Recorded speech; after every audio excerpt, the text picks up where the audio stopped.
ازاي تختار نيتش او مجال القناة بتاعتك بكل سهولة؟ اول طريقة ممكن تستعملها وهو انك تختار وتبدأ في حاجة انت بتحبها، لانك لو بتحب الحاجة دي هتستمر فيها وهتبدع فيها. وتاني طريقة ان يكون عندك مهارة زي الجرافيك ديزاين او المونتاج، وهتبدأ تعمل فيديوهات تعلم الناس المهارة اللي عندك دي. وتالت طريقة وهي لو انت عندك او بتعرف حرفة يدوية مثلا زي النجارة، او حتى كنت مدرس تقدر تشرح للطلاب المواد الدراسية دي على اليوتيوب.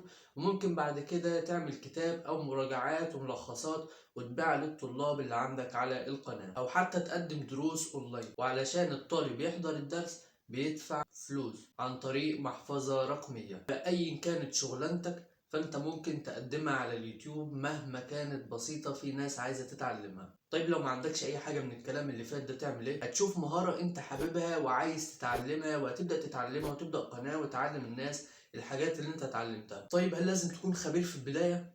لا، الخبرة بتيجي مع الوقت. فاستمر في مجالك وطور من نفسك وتعلم كل جديد في المجال بتاعك علشان تتطور وتقدم أكبر قيمة للمشاهد. ودي كانت الطرق اللي تقدر من خلالها تحدد محتواك اللي هتبدأ فيه على منصة اليوتيوب. ما تنسيش عجبك الفيديو اضغط لايك واشترك في القناة عشان يوصلك شعار بالفيديوهات الجديدة.